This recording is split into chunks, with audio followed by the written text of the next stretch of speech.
Charles Spurgeon, ele disse certa vez: a oração move a mão daquele que move o mundo. Mas alguns que acreditam no fatalismo dizem que a oração não tem poder para mudar nada. Porque se Deus já determinou tudo, eles vivem no fatalismo. Eles falam assim: se Deus já determinou tudo, a nossa oração não pode mudar nada. Eles dizem isso. Mas está certo esse pensamento? É claro que não. Diante da Bíblia, esse pensamento não está certo.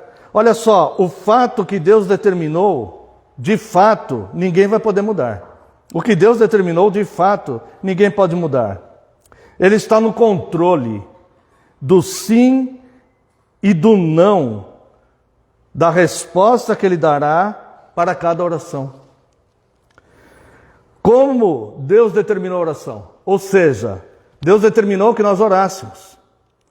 Mas Deus determinou que está nele a resposta da oração, sim ou não. Então, obviamente, se nós formos orar e pedir a Deus algo que Deus mude algo que está determinado, obviamente a resposta é não. Obviamente a resposta é não. Senhor, vou lhe pedir que esse dia do Senhor nunca venha.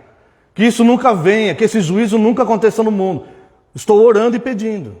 Obviamente a resposta é não, porque isso já está determinado. Nós nem devemos fazer um pedido desse, porque isso já está determinado. Estou usando como ilustração. Então não quer dizer que nós não devemos orar, porque Deus já determinou todas as coisas, e a nossa oração não vai mudar nada. Não, isso é um erro. Isso é uma heresia, porque Deus manda orar. Então, como que Deus controla o que Ele determinou? Na resposta, sim e não. Então, o que não vai ser mudado, a resposta vai ser não. Se você pedir para mudar algo que não pode ser mudado, pelos valores santos da boa vontade de Deus, a resposta será não. Mas Ele nos ensinou a orar. Então, como Deus determinou como será a oração? Vamos entender as determinações e decretos de Deus. Deus determinou que a dinâmica da vida seria assim. Algumas orações Ele responderia positivamente e outras não. Veja aqui, Tiago capítulo 4, verso 3.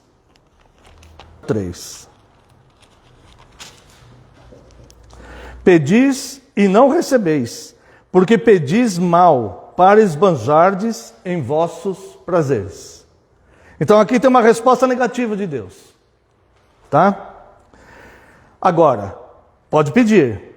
E muitas outras passagens declaram que dependendo da nossa oração, Deus atenderá e outras não.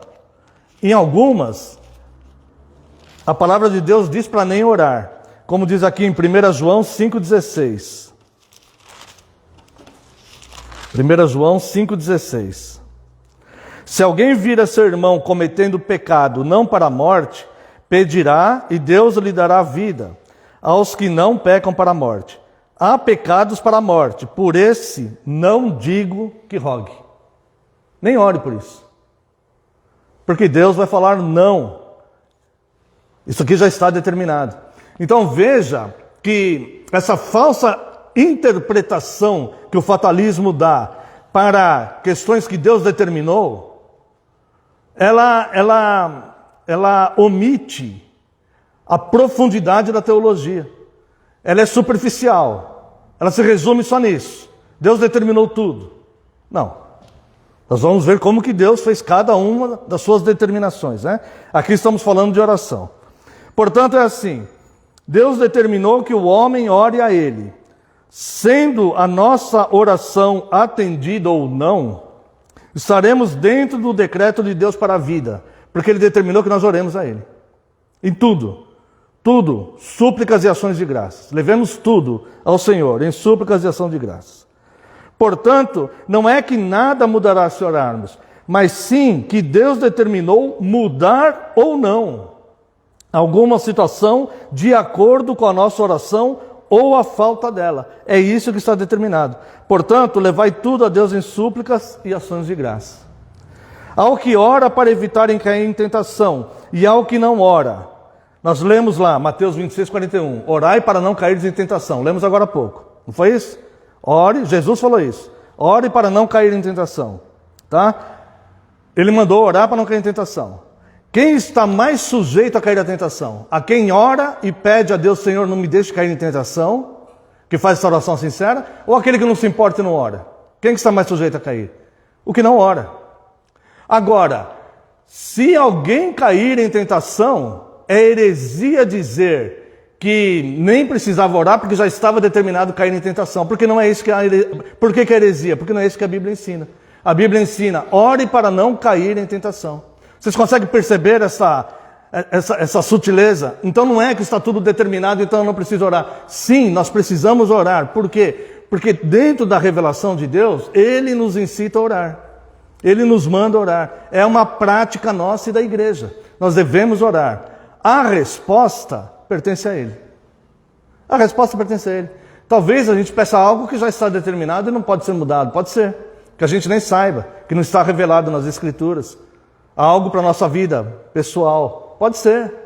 A resposta será não. Mas tudo o que Deus determinou é bom, e santo, e justo. Não há injustiça nenhuma. E vai cooperar para o nosso bem, porque todas as coisas cooperam para o bem daqueles que amam a Deus. Então a nós não compete ficar julgando o que é determinado, o que não é, o que Deus vai fazer, o que Deus não vai fazer. Que nós compete obedecer a Ele, levar a Ele como um pai de amor. Senhor, por favor, me conceda isso, eu lhe peço, tal, com todo respeito, isso. E Ele vai ouvir as nossas orações. E muitas coisas que Ele tem para nos dar, não dá, porque nós não pedimos. Ou pedimos coisas más para esbanjarmos na nossa própria, nas nossas paixões, concupiscências e etc. Irmãos, essa pequena explicação aqui,